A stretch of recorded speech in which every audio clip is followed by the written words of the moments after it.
We're back. It's Community Conversations. I'm Miss Community Clovia, and here with me, my very special guest this morning, the Honorable L. Douglas Wilder, the Mayor of the City of Richmond. Good morning. Good morning again. It's good to be with you. All right, so we're going to get back to some of the issues of concerns and challenges and all of that great stuff within the City of Richmond, the annual State of the City address. But now we're going to move into something that's really important to our listeners, minority business.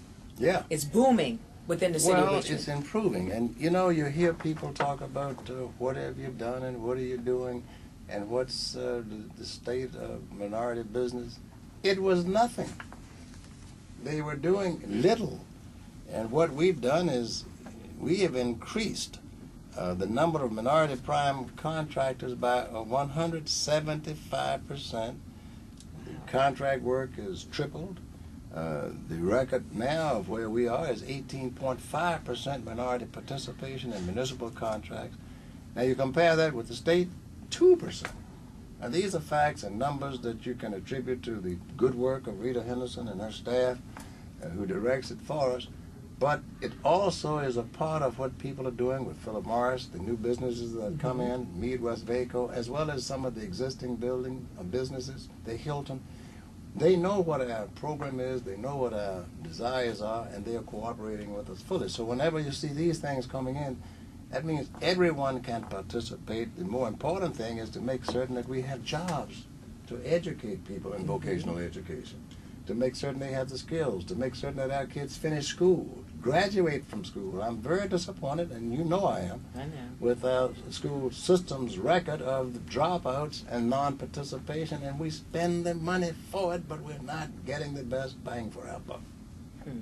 But if you can work and do the job, you can get a job, because this is what this record shows, and people are willing and wanting and deserving of it to be so. One thing I did leave out also, we've created the Cadet Academy, and we've discussed it briefly. That is, we have kids, and we went to every project and got a kid to be able to go to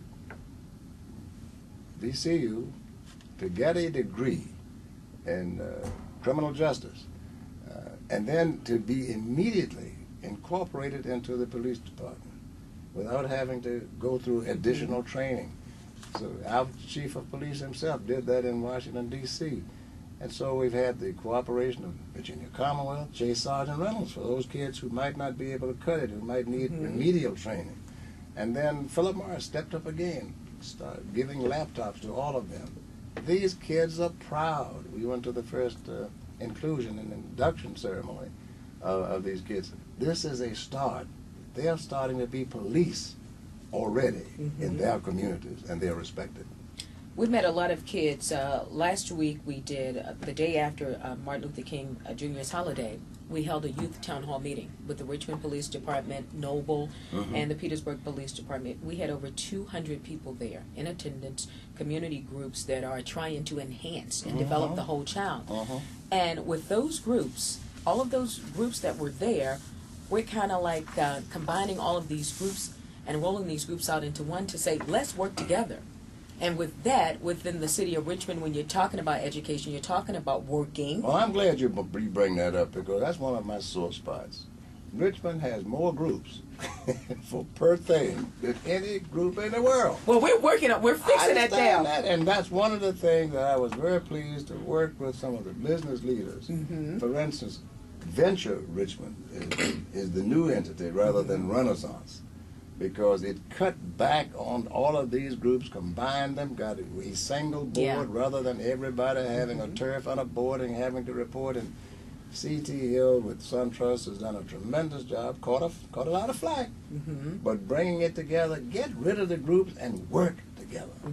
And build communities and get development and get these contracts. And from that meeting, with all of the many groups that they had there, doing a lot of wonderful things for the youth in the community. So my question was, I don't know anything about it. Right. You know, and if you're in news, media, and you don't know anything about it, how can you promulgate it? How can you promote it? How can you have people to participate with it? And that's one of the advantages, and I tell you this quite frequently, that you do it on your own, but you do it also in terms of representing your station and getting the word out. That's what public service is about. Mm-hmm. And now we have the 2007 annual report. I have the pre-publication copy. Advanced copy. My advanced copy.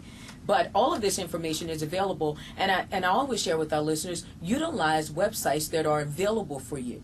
And richmondgov.com, everything's on the website. The mayor's newsletter, if you want to get up-to-date information on what's happening within the city, the development plans, everything is on that website. And the same for that. You know my passion, folks getting out, exercising their right to vote. Right. And I push this website all the time. I had a little girl walk up to me and say, "What is that state board thing you're always talking about?" The State Board of Elections website. So again, we want to encourage all of our listeners, if you're not sure about your state of your city, of what's going on, go to richmondgov.com or learn just about email. it. Press it. Yeah, press it. It's here. It's easy, and you're right. If you don't vote, don't complain. Don't gripe. But kids, they can't vote unless they're 18. They need their parents. They need to make their parents understand that if they don't vote for them, who's going to represent them? Who's going to be expressing how they feel or what they should have? And so you can't blame anybody today. It's your fault if you don't participate. Yeah. If you don't participate, don't hate. That's not too bad a slogan. But of course, richmondgov.com, again, we want to encourage our listeners to go to the website and check out all of the programs and agencies and events that are coming up within the city, and even down to go into your public works. Information's on there. Well, we have what is called Richmond Works, too, which we're going to be making certain that people don't call. We've changed reverse now 311. Not reverse. We've changed 311. You dial that number now. You don't have to be told, wait a minute, this is not the number. We'll connect you to another number, and then you wait another 20 minutes. This revolutionizes the services that the city should be rendering. And we're in a position through Richmond Works to analyze and to have these departments report to us to let us know exactly what's going on. If they're not working, why not? True. That's good stuff. Well, we're going to take another break and come on back. Joining us this morning for the town hall meeting is Richmond Mayor Doug Wilder. After this break, we're going to come on back and talk about the voting process and that candidate that you're endorsing, whose name rhymes with your mama. It's Community Conversations on Miss Community Clovia on KISS FM.